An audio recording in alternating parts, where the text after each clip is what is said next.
a nuestra supermesa VIP, como siempre para ustedes. Primero que nada, saludo con gusto al maestro Ricardo Peralta Saucedo, ex subsecretario de Gobernación y académico de la Facultad de Derecho de la UNAM. Ricardo, como siempre, bienvenido. Muchas gracias, Joely. Un saludo a los que nos acompañan en esta mesa. Muchas gracias. Bienvenido. Querido Roy Campos, director de Consulta Mitofsky, también bienvenido. Buenas tardes a todos. Vamos a estrenar al ingeniero José Luis Loeje Tamargo en este debate porque lo hemos tenido en otros, exdirector de la Comisión Nacional del Agua y presidente de la Organización Civil Ciudad Posible. Bienvenido, José Luis. ¿Qué tal? Buenas noches, Ricardo, Roy. Buenas noches. Vamos a hacer un ejercicio de lo bueno, lo malo y lo feo, si les parece. Lo bueno, para empezar, de la IFA. Ricardo. Bueno, sin duda, para empezar, esto se trata de una obra que no tiene un solo rasgo de corrupción. Recordemos que la historia del aeropuerto de Texcoco, para empezar, y José Luis Loeje tiene gran información sobre este tema porque es experto en agua, se empezó a construir precisamente en el lago de Texcoco, donde en algunas partes de este lago de Texcoco tiene incluso profundidades más allá de los 40 metros de profundidad. Además de ello, iba a tener un costo de más de 305 mil millones de pesos.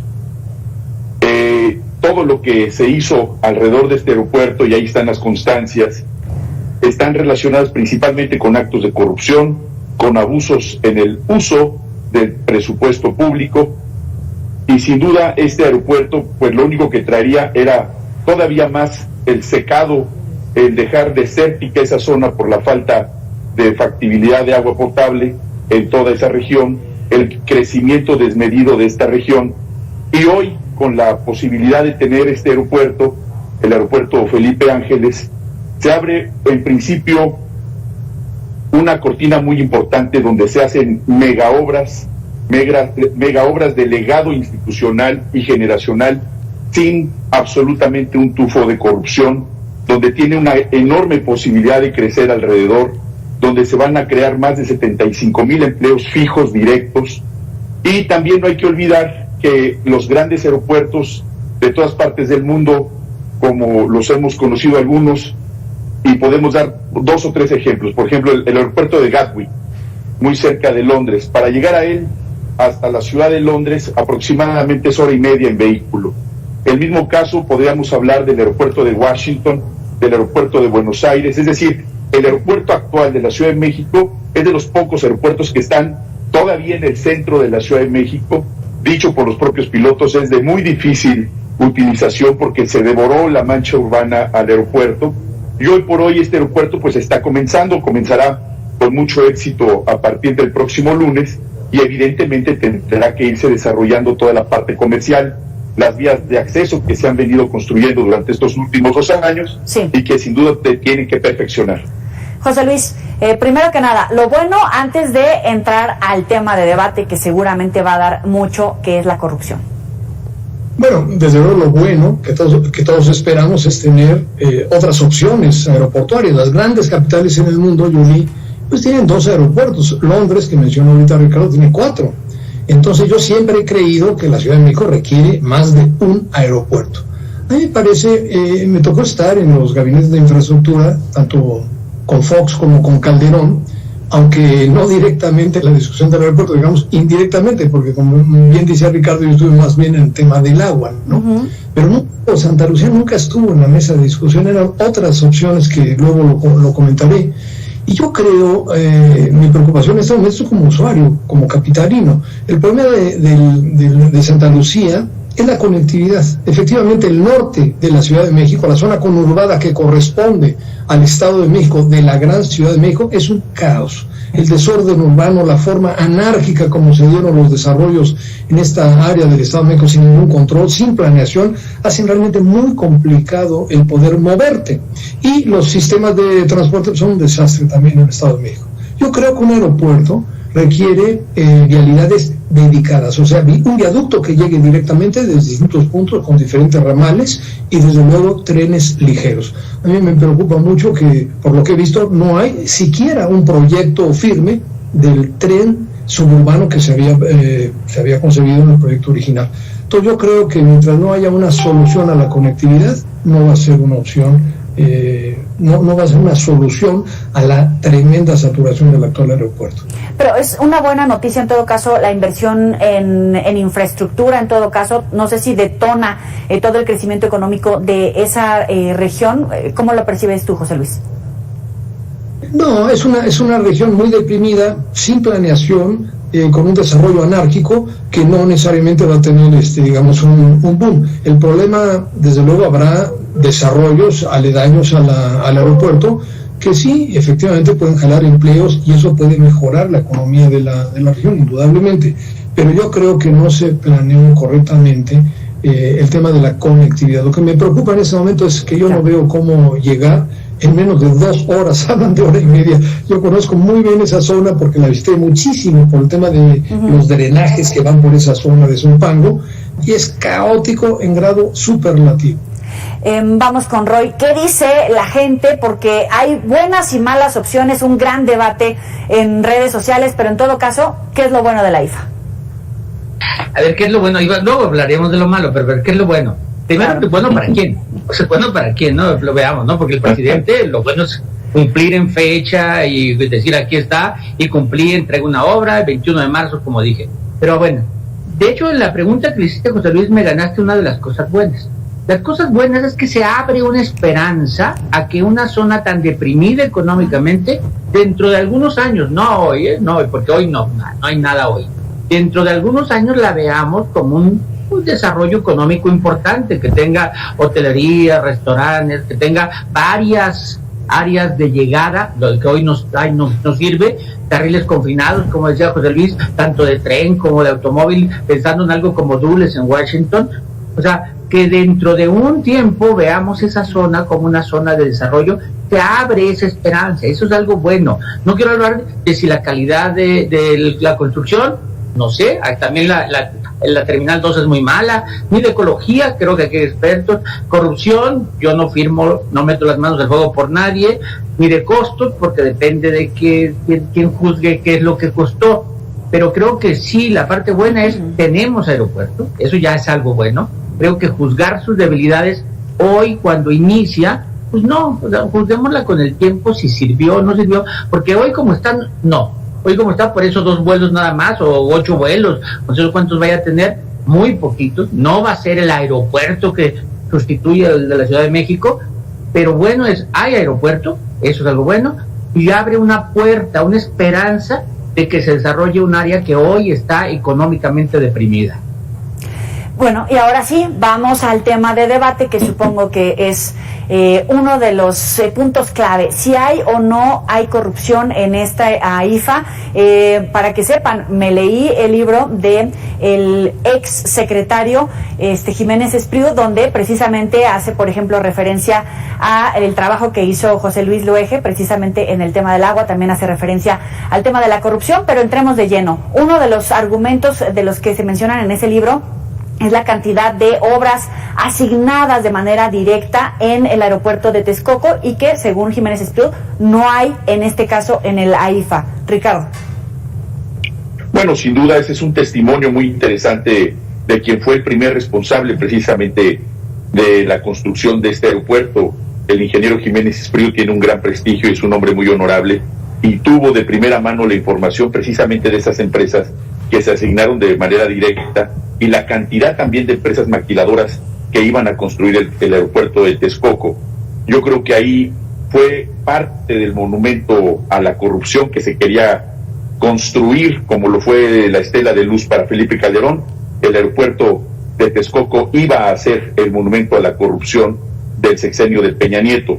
Qué bueno que no se llevó a cabo, qué bueno que no nos dejaron endeudados de nueva cuenta los gobiernos que solamente han tenido la visión de endeudar y de comprometer el presupuesto público en favor de sus bolsillos, y que se tomó la decisión de hacer este aeropuerto, el Felipe Ángeles, como lo hemos mencionado, además de la garantía, como bien dice Roy, de que cualquier desarrollo económico que se lleve a cabo en una región deprimida, sin duda va a garantizar que el crecimiento económico de escuelas, centros comerciales, unidades habitacionales, la creación de comercios permanentes en una región de esta naturaleza, la creación de recintos fiscales especializados, la creación también de agencias aduanales, y sobre todo fortalecer el transporte de carga en este aeropuerto va a desahogar muchísimo el actual aeropuerto de la Ciudad de México, con independencia de los vuelos privados y comerciales que se van a llevar a cabo aquí mismo.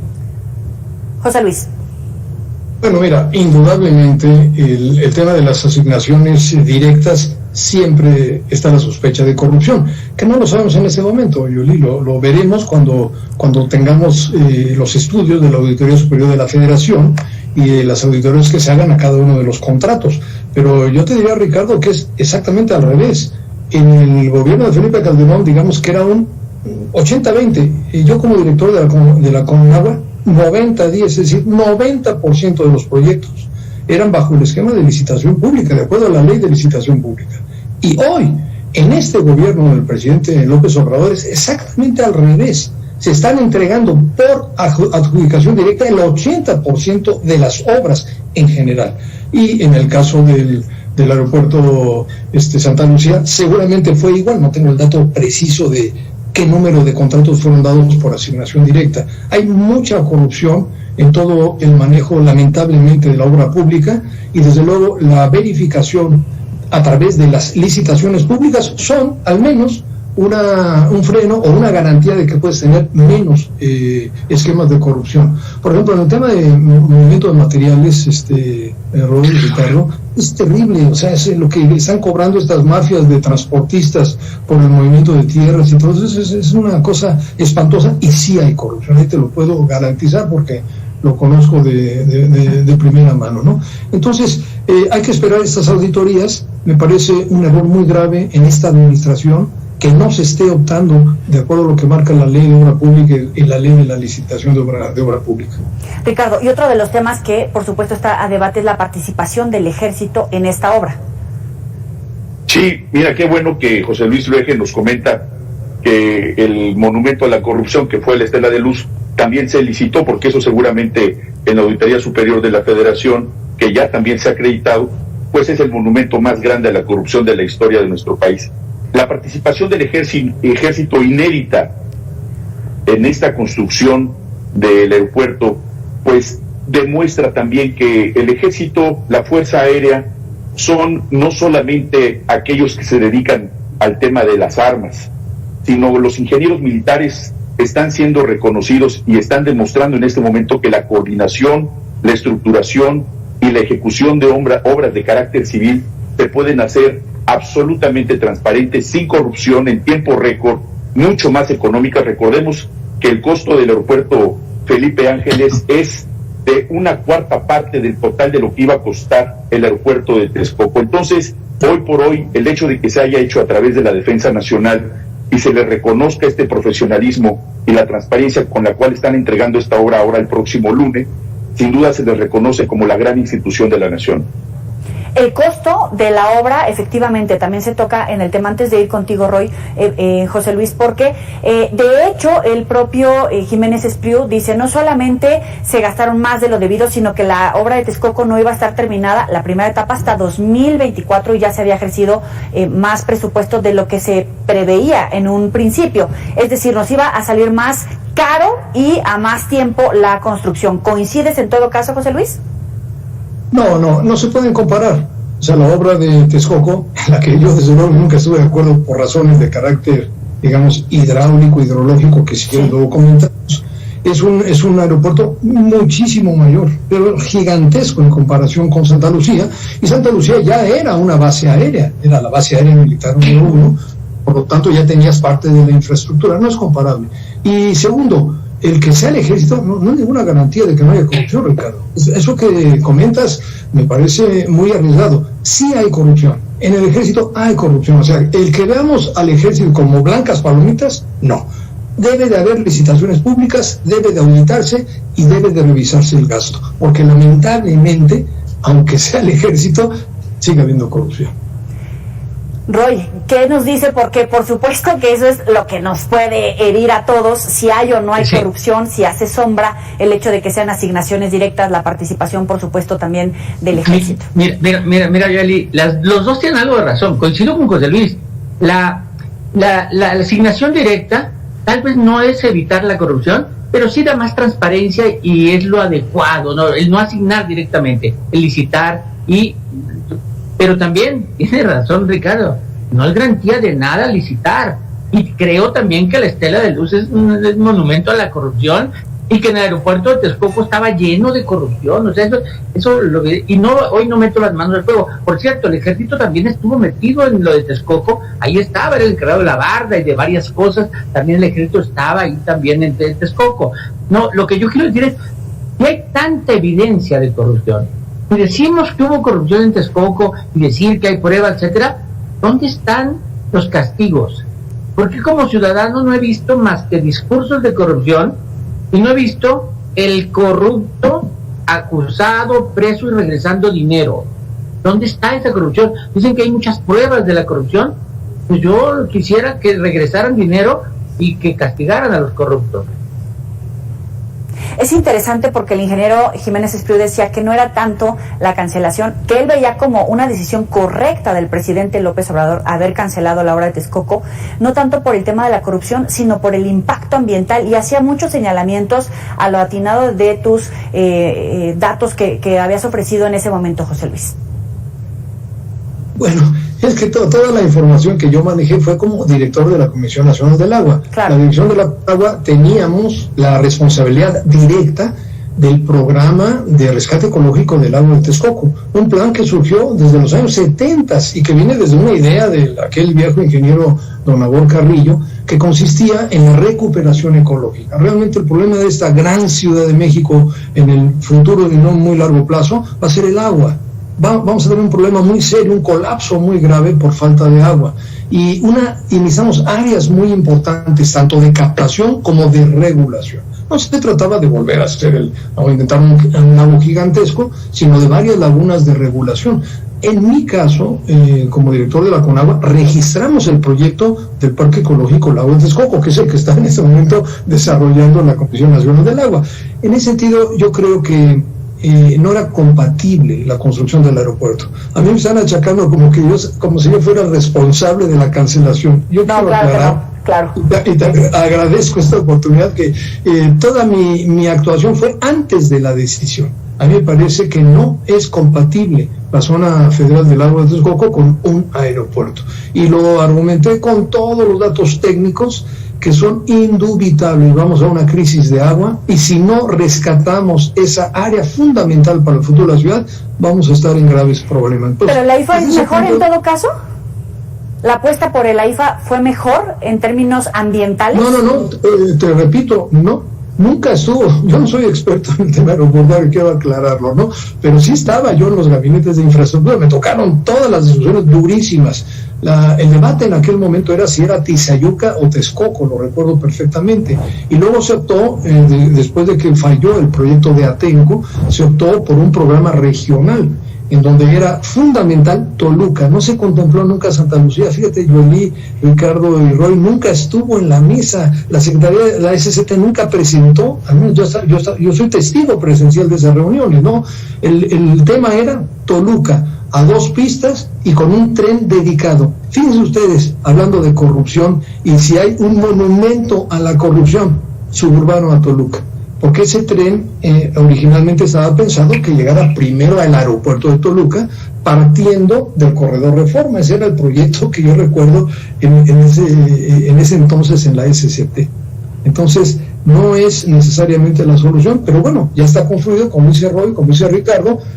Yo lo que quiero aportar es, hay que resolver la conectividad. No hay conectividad. Lo que han planteado no va a resolver. No vamos a llegar ni en 3 horas. Hay que cambiar este esquema e ir a trenes dedicados y a un viaducto dedicado. Eso es como parte de lo feo, ¿no? La conectividad. ¿Y qué pasa con la saturación? ¿Se va a lograr resolver el problema que es muy grave en el Valle de México, Ricardo? Mira, lo que puedo aportarte es que este es el primer aeropuerto de todo un sistema metropolitano de aeropuertos. Seamos pacientes. Que conste que es la tecnología la que no le permite tener una participación a Ricardo, que conste. Si quieres, vamos contigo, Roy. Ya tenemos... A ver. Ricardo, ¿ya te escuchamos? Ya está Ricardo. No sé si me escuchan ahí bien. Dale, ahí vas. Te escuchamos. Una disculpa. Yo creo que me están boicoteando. Hasta te abrimos espacio, ya se volvió a congelar, pero eso es por su vibra. Adelante, Roy. A ver, ¿qué hacemos? ¿Ricardo? No, ya está congelado. Sí, aquí estoy. A ver, haga 1, 2, 3, Ricardo. Aquí estoy. Bueno, rápidamente les comento que esto forma parte del primer aeropuerto del sistema metropolitano de aeropuertos. Estamos comenzando los primeros 3 años de esta transformación. Y este metropolitano de aeropuertos, como bien decía José Luis, lo ideal es tener varios aeropuertos a nivel internacional que puedan tener esa conectividad con otros aeropuertos del mundo. Esta es la primera ocasión que se hace un aeropuerto en tan poco tiempo en nuestro país. Evidentemente tiene que crecer mucho más, sobre todo las posiciones, y la interconectividad también va a ayudar a conectar esa zona de la ciudad que conocemos de hace décadas, que ha tenido ciertamente un conflicto de vialidad permanente por la falta de planeación, por la falta de infraestructura, y esto va a ayudar a que toda esa zona de la Ciudad de México y del Estado de México fluya de nueva cuenta, y además tiene una conectividad con otras entidades federativas que también seguramente va a ser más útil llegar a este aeropuerto que a la propia Ciudad de México. Yo creo que es cosa de ir viendo cómo va resultando estos vuelos, que además las operaciones se prevén que sean más de 1,300 operaciones en el aeropuerto Felipe Ángeles, así que demos el tiempo a que se dé no solamente el resultado por la entrega de la obra, sino el resultado de la operación aeroportuaria, que también sin duda va a ser un gran reto. Roy. A ver, quiero estar de acuerdo con Ricardo, porque lo que está diciendo en el fondo es todavía no. Es decir, esta es una inauguración de un aeropuerto, pero así como lo está inaugurado, no resuelve el problema de saturación, ¿no? Y coincido totalmente, o sea, esto no lo va a resolver, son muy pocas operaciones, el aeropuerto de la Ciudad de México va a seguir igual de saturado, porque esto me lleva al fondo, es ¿qué necesidad teníamos de inaugurarlo en esta fecha? Es una decisión política de inaugurarlo el próximo lunes, totalmente política. Como dice José Luis, no hay vialidades, no hay forma de llegar, ves a marchas forzadas trabajando día y noche, tratando de ampliar vialidades, no hay señalamientos todavía correctos. Y entonces, ¿por qué inauguramos? ¿Qué pasaba si se inauguraba un año después? O sea, tendríamos mejores vialidades, muy probablemente, o tendríamos más aerolíneas comprometidas a volar desde ahí. Hoy es una decisión política porque el presidente prometió esta fecha y se inaugura una obra en sí. Estoy seguro que está muy bonita, muy bien hecha, muy bien construida, espero que sin corrupción, pero que funcionalmente es muy marginal lo que va a funcionar, no va a resolver el problema de saturación y va a ser muy difícil llegar para los que tengan la suerte, buena o mala, de tener que salir desde allá. Breve comentario de 20 segundos, Ricardo. Pues esperemos que el día lunes sea un día histórico para nuestro país y sea el inicio de todas las obras, las mega obras que se tienen que seguir inaugurando, como el Tren Maya, como el corredor transoceánico, y que esto sea el legado del presidente López Obrador para todos los mexicanos, que además siempre con la marca de no tener una sola muestra de corrupción. Estoy seguro de ello. Muchas gracias y saludos a todos. José Luis. Gracias, Ricardo. Sí, si no resolvemos el tema de un viaducto dedicado y de sistemas de trenes ligeros directos al aeropuerto desde puntos estratégicos, no va a funcionar. Y coincido con Ricardo, ese sistema regional de aeropuertos me parecía una solución, pero hay que resolver también Toluca, que repito, el tren suburbano a Toluca debería de llegar al aeropuerto y no lo hicieron, y además debería de estar conectado hasta el corredor Reforma y realmente hacer crecer el aeropuerto de Toluca, que por cierto es un caos el desarrollo urbano desastroso en torno al aeropuerto de Toluca, también, que demuestra la terrible corrupción del Estado de México nuevamente. José Luis, Ricardo, Roy, gracias a los tres por estar con nosotros en Mega Noticias. Buenas noches. Muchas gracias, saludos a todos. Ricardo, Roy, muchas gracias, Yoli. Hasta luego, vamos a hacer una muy breve pausa, volvemos.